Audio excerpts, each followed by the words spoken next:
What's up, guys? Welcome back from New York City. It's getting a little bit darker outside as the matches get more and more intense here at WCS America Challenger League. We're trying to find out who's going to advance to the Premier League of Season 2. I'm axeltoss, joined by axslav. Next up, we got Polt versus Taeja. Before we get into that, though, Full Sail University. If you are looking to get into graphic design, video game production, video game design, stuff like that, check out fullsail.edu/MLG. They'll have you fill in some information about yourself, and then they'll send some information back to you, and you can find out if Full Sail is the right place for you. Full Sail is the official education partner of MLG. That being said, let's take a look at the brackets and see what's been going on so far in this round of 16 bracket stage of the Challenger League, where the winners advance to Premier League Season 2. Apocalypse taking out Top. Just saw that happen. Of course, Top from Zenith of Origin. Major versus Violent happening tomorrow. Sen versus Theognis happening tomorrow. Scarlet taking out Jim. Of course, in the other half of the bracket, got an ST, 2-0 in Kapach. Game 1 was a little bit close. Actually, both games are pretty awesome. Puck versus Suppy happening tomorrow. Polt, Taeja coming up next. And the SDC versus the Muslim, that will be happening tomorrow. Again, the winner of all these best of threes advanced to Season 2 Premier League, which is a pretty big deal, Nick. It's a huge deal. Yeah. The way WCS works is the Premier League is where you get the money, it's where you get the points, it's where you get the opportunities to go to the regional finals, New York and City. BlizzCon. Yes, BlizzCon. It's where you get the fame too, man. Yes, absolutely. So, Polt showed some amazing TBT games in Group D of the round of 16. Yep. Unfortunately, barely fell to Young and Alive. Literally. It was a, yeah, I mean, 1-2 for both of them. An amazing group, round of 16. If you missed those games of Polt versus Young and Polt versus Alive, go check them out, youtube.com/official MLGSC2. But because he lost those matches, he's here in the Challenger division. But look at those. I mean, he's won so many events. Yeah. He has to be feeling confident to make it back in the Premier Division. He's up against a monster, though. Yeah, he probably got the toughest draw, I'd say, in the Challenger League bracket stage, because he has to play Taeja. Now, Taeja, a guy who he decided to forego continuing with WCS Korea and decided to come and participate in WCS America for whatever reasons, feeling it might be a little bit easier. But again, going up against Polt, which is a little bit funny in and of itself. But Taeja is a god. He's a god of StarCraft 2. He's been playing remarkably ever since he got picked up from Liquid. Even earlier than that, like he got his start in the Korean Weekly. I used to cast that back in the day. He would win pretty much every single one of them. Liquid picked him up, and then since that point, he's pretty much winning everything. Absolutely insane matchup here. I think you said, I mean, Polt probably had the toughest draw. You know what, Taeja probably had the toughest draw as well. These might be the two favorites of the entire Challenger division. Going up against each other here. First map is going to be Aklon Waste. Polt is ready. Is Mr. Taeja ready? Of course, we're live in the lobby right now. I'm waiting for a response from Taeja. By the way, guys, get on Twitter, hashtag WCF. If you don't know what a hashtag is, it is Shift3. It's a number sign on your keyboard. Do hashtag WCS, and your tweet might get featured on stream. Also, go hang out in the Team Liquid thread. Hang out in the Twitch chat, too. Got some awesome mods in there, making sure everything is under control. And, of course, Reddit is a nice place to have a conversation as well. Again, all these matches are live. You can tweet at us, at axeltoss, at ISAxlab. Players are ready. Let's do it. I'm in the start game button. Aklon Waste is a great matchup, great map for TVT. It's really cool because it's very macro heavy as far as players can develop their macro, but there's so many harassing options on Aklon Waste. There's some cool timing attacks. Illusion actually beat Taeja with a 2-base Hellbat tank. The 2-base mech timing attack. Really awesome to see that. So there's timing attacks, macro is great, and the positional play. In the matchup, Polt versus Young was one of the best matches I've seen on this map. It was absolutely... Those first two games, both of them were phenomenal. This is a beautiful map, and TVT is one of the best matchups to watch a beautiful map on.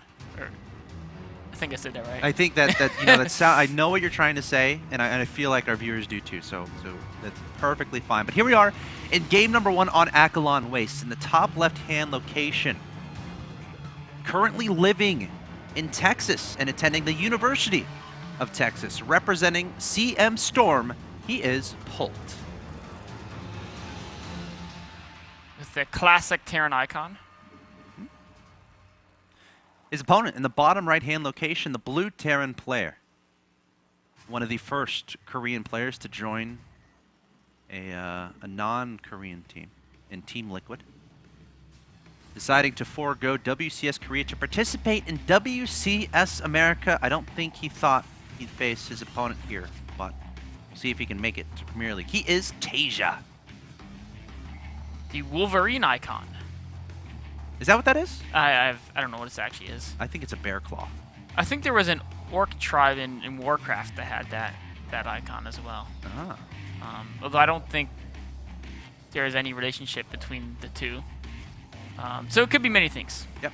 Who knows? Now, Taeja, before this point, defeated Heart 2-1 and Illusion 2-1. Those are two tough opponents. Yeah, and so, you know, both these guys, their two matches before this one, it's TVTs. They've been playing a lot of TVT. Lots of data to study each other. Yeah, of course, Polt playing Ryung. That was an electric best of 3 in the round of 16 in the Premier League of WCS America. It was played live here in New York City last week.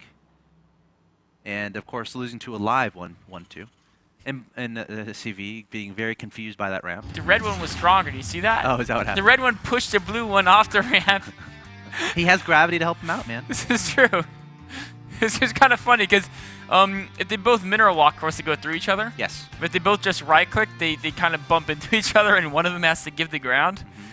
It's kind of like when you walk on a sidewalk and there's a guy walking towards you. Yes. You know, in like the busy New York streets, it happens, and it's like someone has to like step to the side, right? You're never the guy who does. No. And Nick is just like, he's like all broad-shouldered, marching through the sidewalk, knocking everyone aside.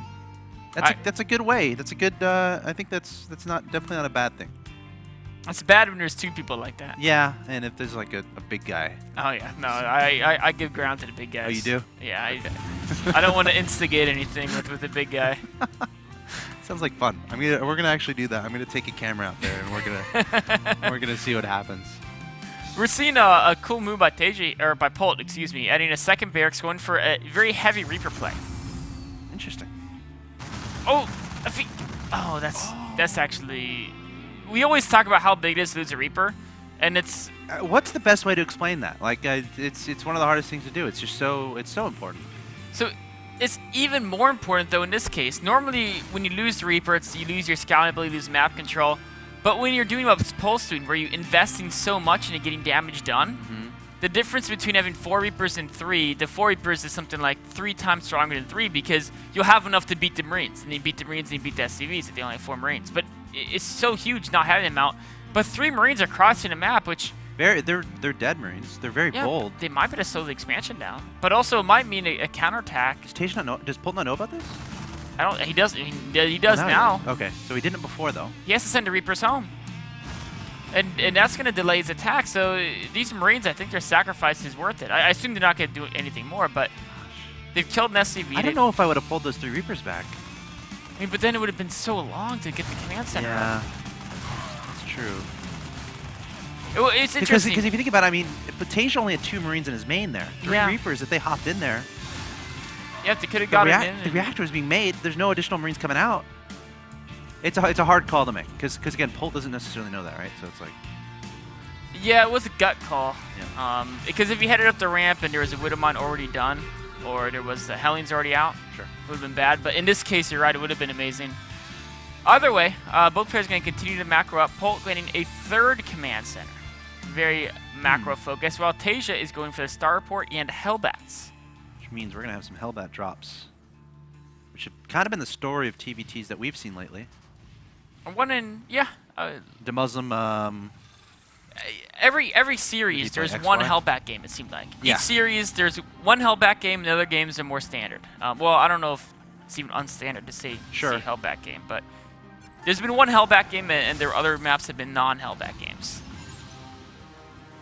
Well, this is going to be a half of a Hellbat game, at the very least, as Taeja, first medevac, is it on the field? Not on the field just yet. It's being produced. About to pop out. And then we're going to see 2 Hellbats get loaded up inside.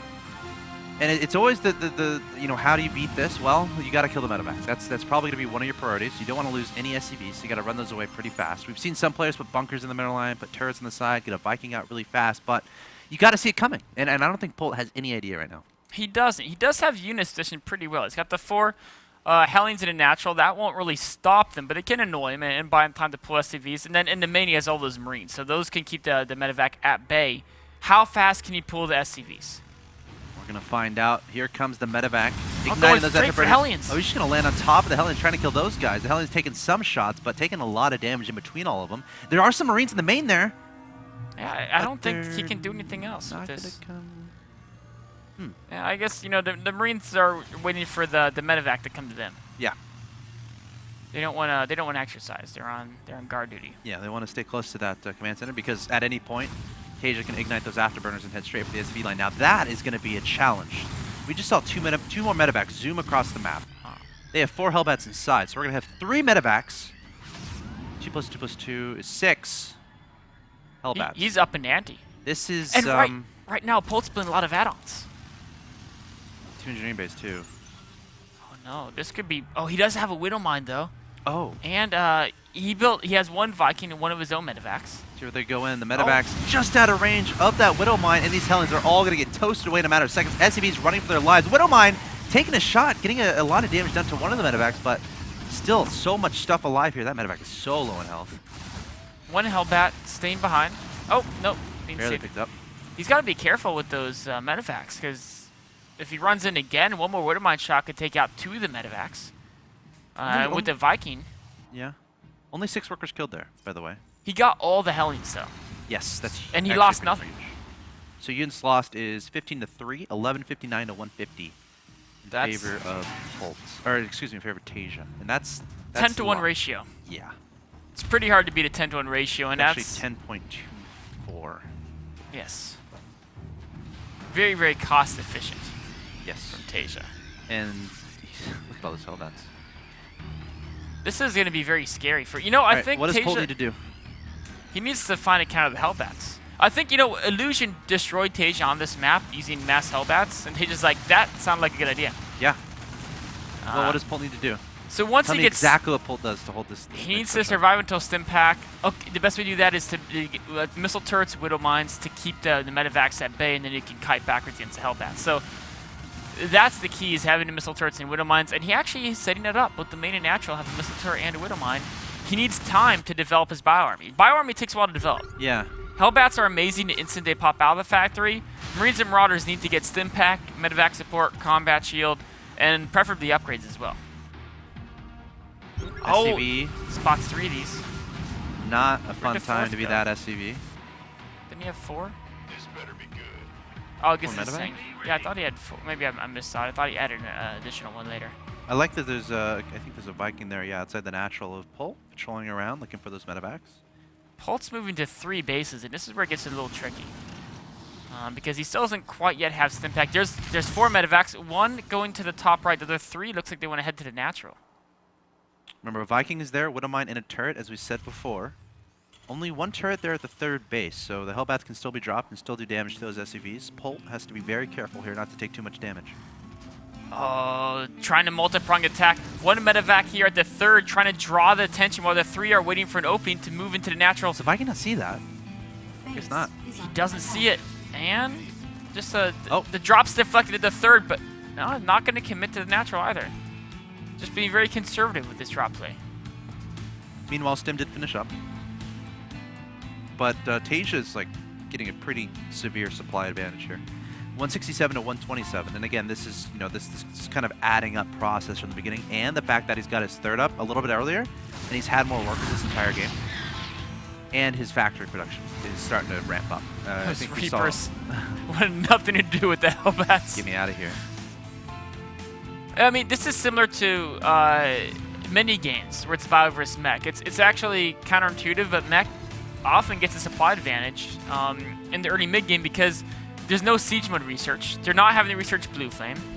They're not getting double armories typically. They're just focusing on a single one. So, and Hellbats are only 100 minerals for 2 food. So the mech player doesn't have to get all these investments. So they often have a slight food advantage in this early part of the mid game. Taeja's food advantage is a little more than normal because of that very cost-efficient opening. Yep. But it still could go either way. I mean, Stim Pack's done. The Bioarmy's being active. Polt has to be careful not to commit his siege tanks in the middle of the map.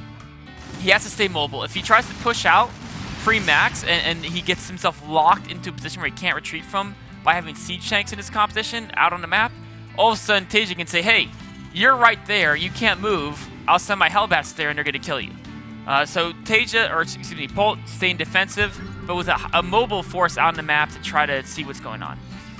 Go Apocalypse style, wait for those units to move out, and then try to go for a counter of some sorts. But also has to be careful because at any moment, Medivacs can just drop on top with Hellbat from the sky. Taeja's maxed. He wants to make something happen. Going across the map of Akalon Waste here, and there we see Polt's kind of maneuvering to the right-hand side there with that Bio Army. A little bit above Taeja, trying to figure out how exactly he wants to approach this. Oh, Taeja's trying to corner this army. He does have Vikings, so the Medivacs have to be careful. They're jetting out of there. Yep. But Taeja slowly making his way across the map here. Polt has a lot of his own siege tanks. I don't know which player has more siege. I mean, Taeja has more siege tanks going back, but Polt still has a good number. If he can protect them from the Hellbats, he'll be in good shape. 30 Hellbats, by the way, on the field. A lot of Hellbats. This is actually a really good position from Taeja because he can kind of isolate that third base. I think he's sending a drop in that direction right now. Yep, dropping right at that third. Hellbats roasting a lot of SCVs. Polt going to try to reinforce here. The tanks are exposed though. As Polt sends his bow to deal with the Hellbats, the tanks are exposed. Oh, the Viking has the Vikings have the vision there. Yeah. Where are the Vikings of Polt? I mean, he's going bio. He had like 8. Unless my mind was deceiving me. I think your mind may have been deceiving. Oh, okay, yeah, it was 1. Okay, yeah, it was 1. So I guess it was Taeja's Vikings. Yes. Typically the mech player has more. Oh, the Medivacs were dropping on top of those tanks, and I think those tanks... Man, they're taking a lot of damage. Well, he's getting 1 tank. I heard 3 more, so... Means Marauders thought about running up there, but said never mind. Let's just saw those tanks sieging up there. A nice move by Polt to cut off reinforcements. Yeah, and this army could stem back and set up a potential flank. So he has these tanks, and they're kind of covering that entrance into the third, so the only way Taeja's going to have access into that third is by dropping. And he has to be afraid. If he picks up his Hellbats and drops them, then his tanks are exposed to a big biocharge. Yes. So he's slowly leapfrogging tanks. Polt has great position. Yeah, he does. Polt's able to hang on here and defend. But the bank that Taeja is accumulating is actually pretty ridiculous. 3K, 1K we see, whereas Polt's is 1K, 400. Polt seeing if he can do anything with a small bioforce out on the map. Taking out some of these... oh, a nice drop there right on the tanks. And that's perfect. I mean, trading, you'll take that trade every day. Hellbats only cost money. Tanks, of course, very powerful, cost a lot of gas. Polt's saying, you know what? I have enough of a defense. He's sending more units to the on the attack. 3 more Medivacs joining this. 7 Medivacs, 6 of them full of units. There's two sensor towers there. He's leading with the Medivac that has no units in it, so that'll get hit by the turrets and the rest will get in. Now he knows exactly what's going on. Taeja trying to back up to deal with this. Polt trying to find a window. He's going to drop right into the main base. He's actually pulling some units back as well from his opponent's side of the map. This Polt needs to make this work to get back into this game. So far, taking down some tanks, trying to take Taeja off guard. Got the armory. Is he's actually killing a lot of tanks here. Polt's going to be happy with these trades, I think. Very efficient. And look, the tanks never even got sieged. So look at this. These tanks are all falling, and Taeja even pulling a bunch of units back. He's pulling his entire army back. Polt behind this, able to take a 4th base. I think Polt's really happy with how that went. I'm going to take another look at the units lost. I think it's even now. Yeah, he's basically equalized. I mean, Taeja's still doing very well. He's at his 4th up for a while now. Right. And he has all that bank, so he can replenish these forces, but he doesn't have that stranglehold he did on Polt. It was really containing Polt to 3 bases. Did Polt get anything out there, by the way? No, I think it all got taken out. There's enough Vikings by Taeja. He was able to hunt down those Medivacs. But, I mean, Polt now is at a point where he's equalized the food count, and he's almost finished all his bio upgrades, and his mech upgrades aren't too far behind Taeja, so he can really start focusing on unit production. Still really dangerous. Oh, Widowmine. Get overextended a little bit. Brave Widowmine there. Bio Army extending for that 4th. There's only 1 tank. There's not much here to defend at all. Taeja might have to back up some more units. He can split up some units. He can take those tanks easily. That's exactly what Polt's going to do. Charging into his opponent's natural expansion. Taeja might react just by attacking. Oh, he's going for the big attack on a tank line. Hellbat's leading the fray with drop, but Polt has a lot of units in the back. There's so much bio. Polt wanted that, and Taeja is forced to GG somehow, some way. Polt brings it back and takes that game. What a beautiful play by Polt. That game. He was really patient and poised. Yeah. And you know, Taeja may have been a little bit hasty. And when that drop came, he defended it, but he took some losses. He immediately went out to attack again. Maybe that was a bit of a hasty movement because I think he felt he had to get damage done, but I don't know if he did. He had the 4 bases solidified, right? He could have just you know, a part of it, you know, might have been, oh, I just killed so much of my opponent's army there. You know, I have a huge advantage. I should go kill him. And then, you know, when he's halfway across the map, Polt's like, well, I have a lot of units, man. I'm just going to attack right into your natural expansion. He had, again, it was a situation where Taeja only had 3 tanks there, which is not enough against what Polt was throwing at him. I mean, and they weren't even, 2 of them weren't even sieged up until yeah, that was close. They were all rallied, they were being rallied out, yeah. And then he's like, all right, well, I guess I have to counter. But then Polt was aware of that, had those tanks ready. The only saving grace there that could have worked for Taeja was the Hellbat drops on top of the tank line. But Polt was ready. He had plenty of bio there with Medivacs waiting. So Polt playing a perfect game after falling behind in the beginning. And that was a fantastic game of StarCraft 2. Guys, you're watching a best-of-3 between Polt and Taeja. Polt taking the 1-0 advantage over Taeja, which means he's 1 win away from advancing into the Premier League WCS America Season 2. Stay tuned, guys. Game 2 coming up.